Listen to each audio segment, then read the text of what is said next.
What's up, YouTube fam? Robbie C here, and today, in this windy day, we are gonna learn how to throw a forehand. Or at least how I would tackle it if I was going back and learning a forehand again, or really starting with a student and the two major approaches I would take. But before we dive in, we're gonna ask the most important question of the day. How you doing today, Christian? You having a good one? So catch me if I fall.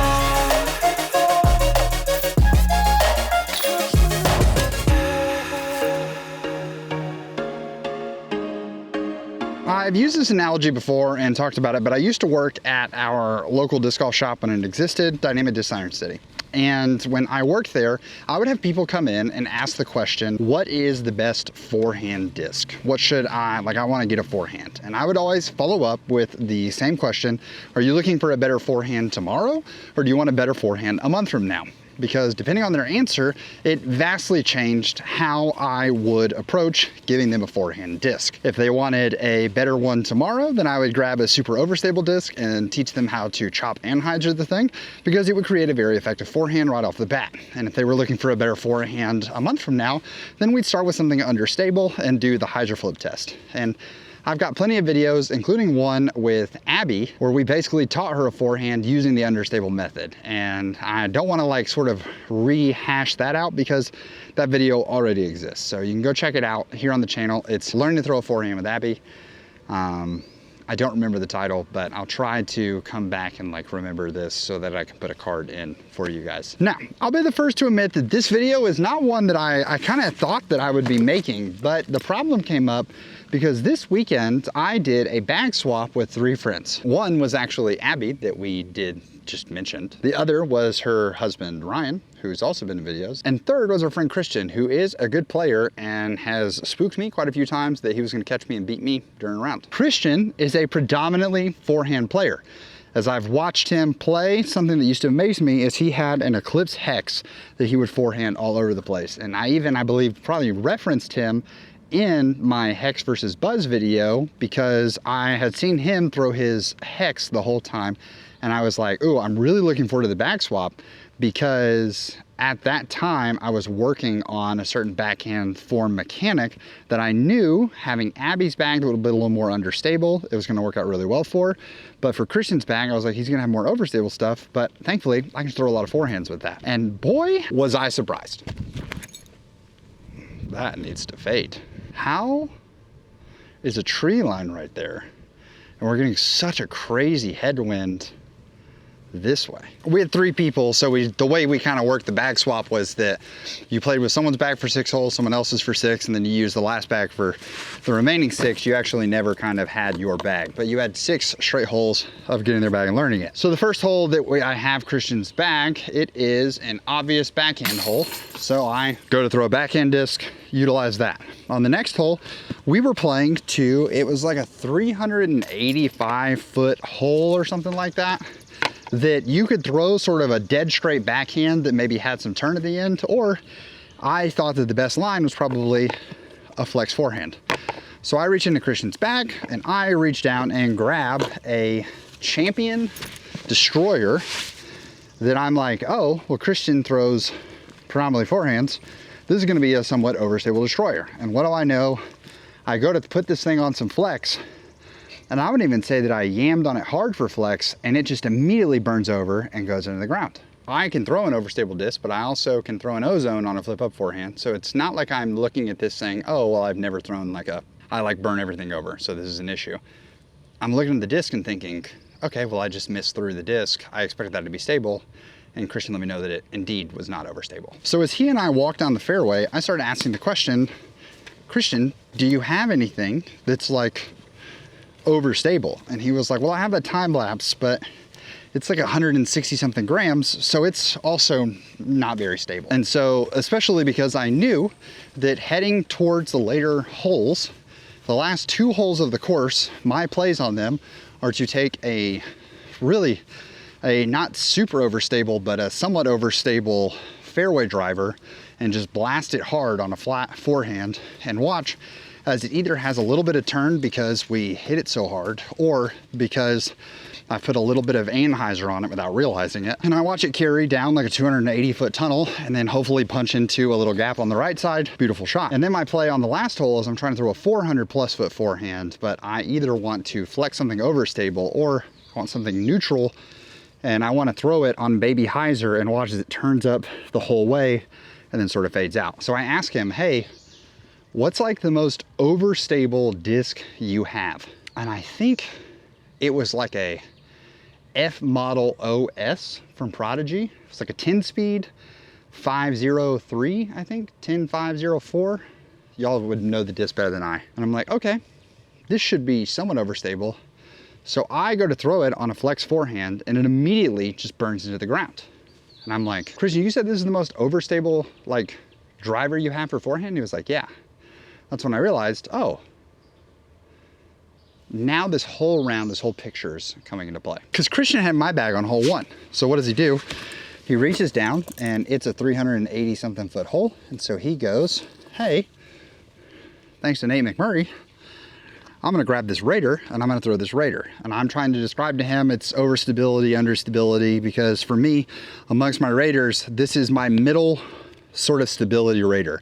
Sharingan's a little flippier, Renegon's a little more overstable. So I'm trying to describe it to him and I watch him step up, and I don't want to tell him that it's overstable, because if he flexes it, it's not necessarily going to fight out of a flex too much, but I definitely don't want to say that it's understable so that he tries to put it on hyzer. Well, he leans into thinking it's understable, throws it on hyzer, and it fades out for him pretty aggressively. So the next time that he goes to throw a forehand, he reaches in the bag and pulls out this, a Buzz SS, which is an understable mid-range. And I realize, not then, but later on, as he's forehanding my discs, is that he wants to only forehand very, very sort of flippy stuff all the way up to neutral. Because what he's trying to do is he's trying to get low on the ground and throw this sort of hyzer flip up opportunity. There's one major problem with this strategy. If you rely on your forehand a lot and you only forehand understable stuff, well, I guess there's two problems. The first is that if you rely on only flippy stuff, then most often you're gonna need a lot of room inside of tight spaces for the disc to stand up and move. If it has to move to flat very quickly, well, it has to be able to sort of get up to speed quickly, which means that you're gonna have to throw it harder, which means that you bring in a higher possibility of turning the disc over because it's understable. The second issue here is wind. If you have really any amounts of wind, trying to throw hyzer flips in the wind is one of the most difficult things to do inside of disc golf.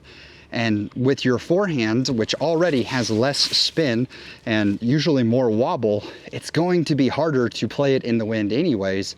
It's like you're taking disc golf and putting it in hard mode when you decide that you're only throwing understable stuff. So I just look at Christian's bag as I sort of process this, and I realize, yeah, he's like actively making himself play the game in hard mode. But it makes sense because he learned it by throwing this understable stuff.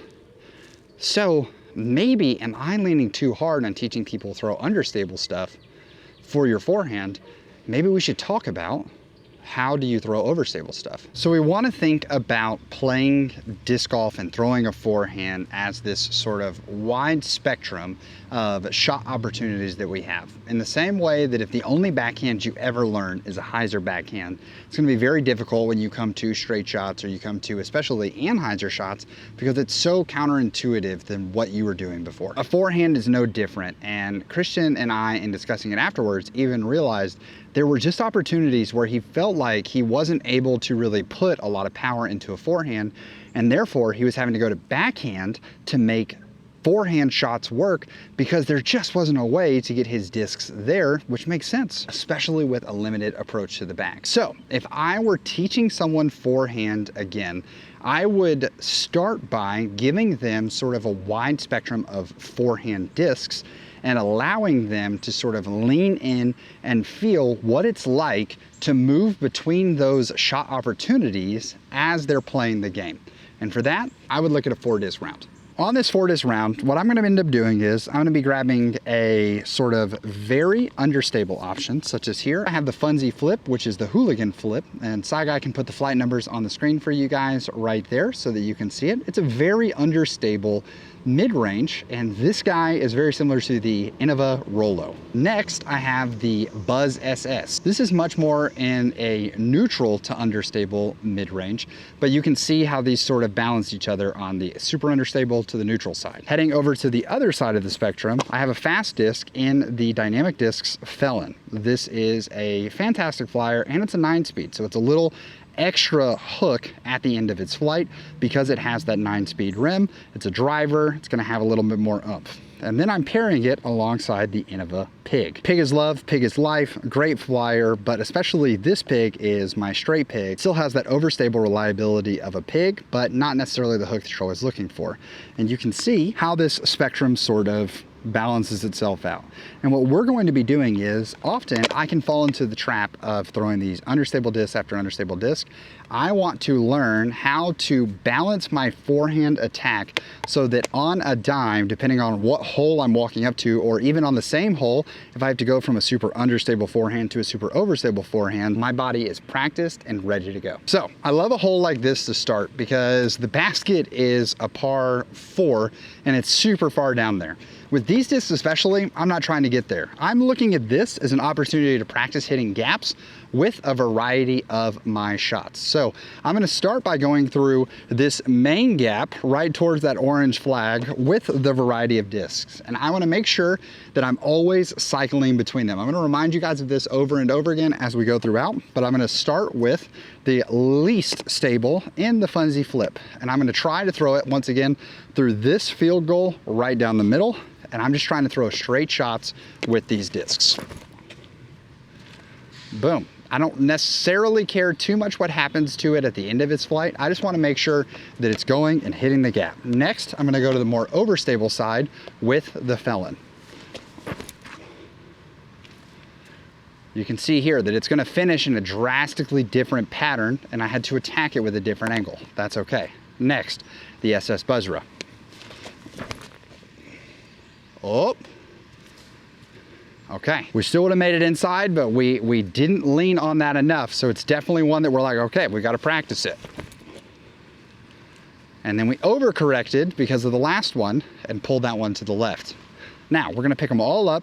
We'll be right back here, and we're gonna try for a different gap. Next, we're gonna try to go through the low pushing hyzer line. Now, the thing is that if I hit an understable disc on a really hard hyzer, if it's very understable, it's gonna stand up to flat. So I wanna make sure that I want it to be a pushing hyzer. So if I threw an overstable disc on that line, you can see, I'll actually start with the overstable one this time, that it's gonna fight to get to the ground still. And it becomes hard to hit that gap because it's trying to fight with me the entire time. Whereas if I go on the understable side and just go a little softer, it stands up for me.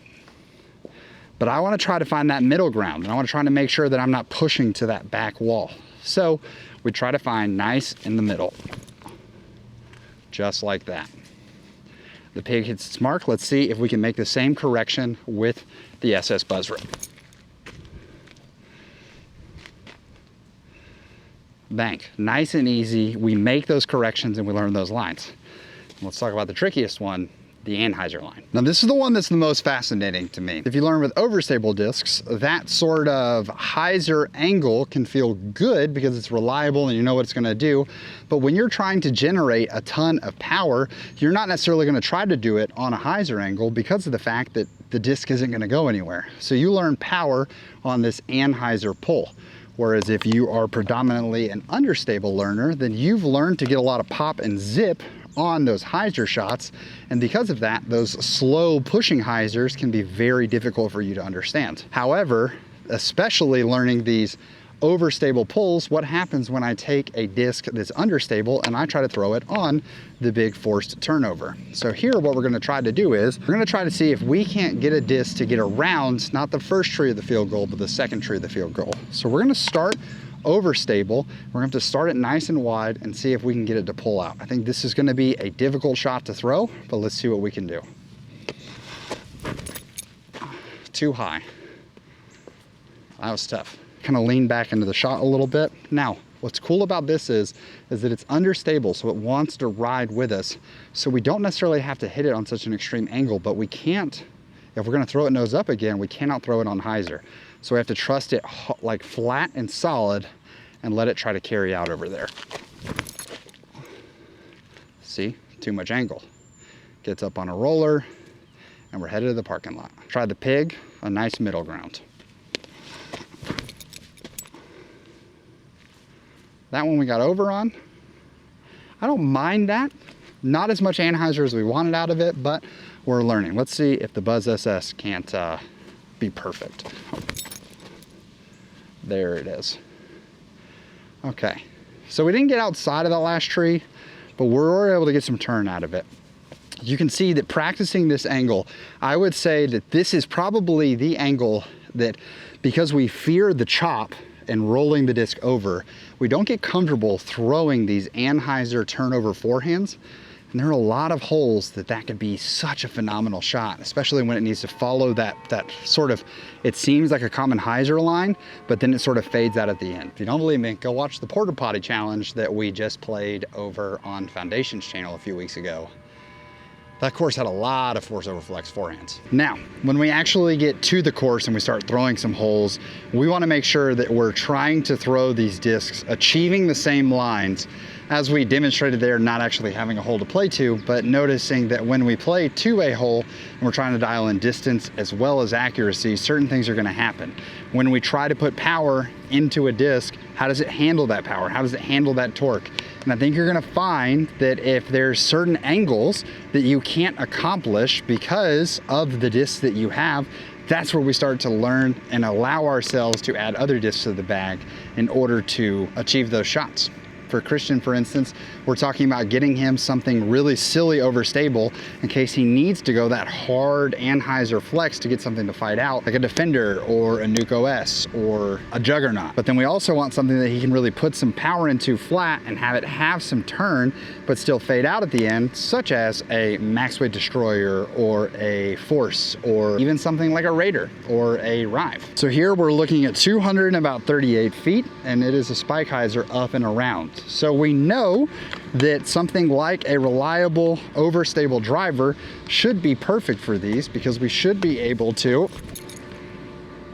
hang it out wide and know that it's going to fight in towards the basket. Now the headwind that we're experiencing here is definitely going to make things interesting, but we went overstable there, so now we have to go understable into a headwind. This can be rather tricky, and the rain's coming down. That's a fascinating plot twist. Okay.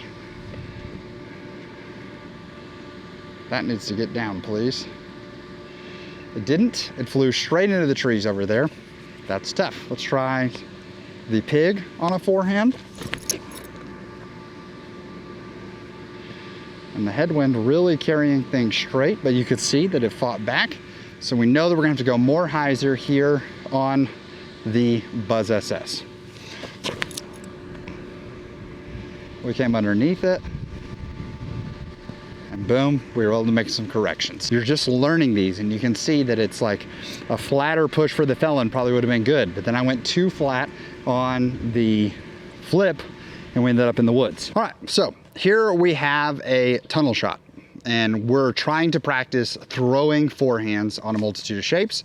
And so because of that, we are going to achieve that shape in a multitude of ways. And once again, we're gonna be alternating between the throws so that our body can get used to angle adaptation and power adaptation, so that in the middle of a round, we aren't just throwing so many understable things that, hey, it's not time to correct. So we're gonna start with our funsy flip, and we're gonna see if we can start it on hyzer, because we're trying to learn how to throw a straight shot. So we want this to be able to flip up and stand up, but we do have to give it a little bit of pop because we don't want it necessarily to fade out. We need it to hold straight quickly.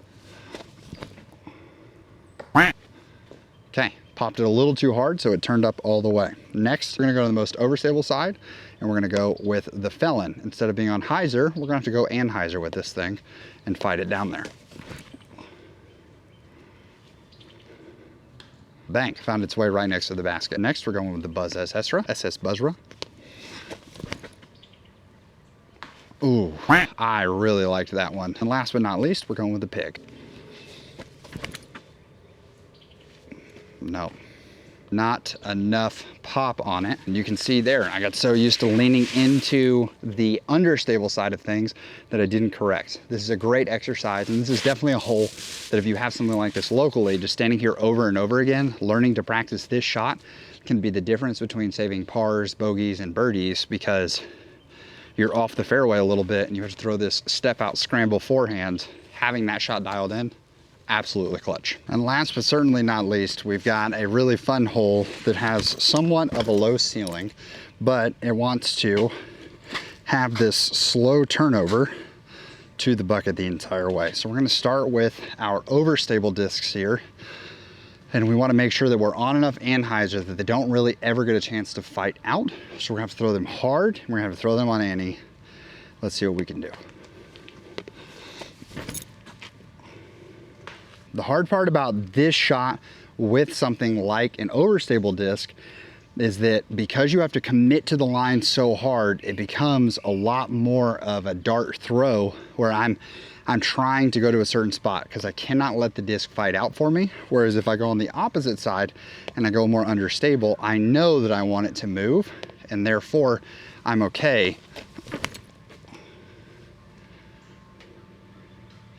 And have just the slightest bit more room for error.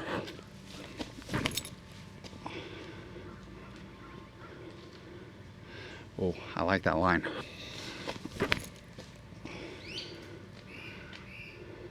It's really good. You notice here that most of these were approach or sort of touch shots, because I do think that you want to get the feeling of trusting these different angles dialed in first. And then once you have that feeling dialed in, that's when you're going to start adding power to the shot. That's when you're going to start pushing things a little bit more and trying to feel out what that full power throw looks like and is. Truly, we kind of frame this as if I was learning again, but I want to think about this not only as if I was learning it all again, but also if I was expanding my forehand game and I was even a forehand dominant player.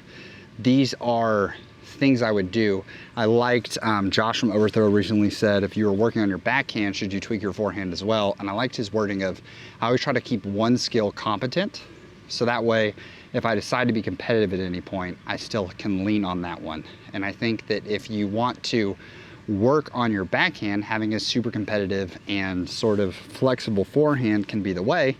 But if your backhand feels fine right now, this would be a great opportunity to work on your forehand. Doing forehand only rounds also will help you sort of maximize and learn these angles. And really don't think about like bringing a bunch of new discs out there at first. Play with the discs you have in your bag and see what shot shapes you can do with them.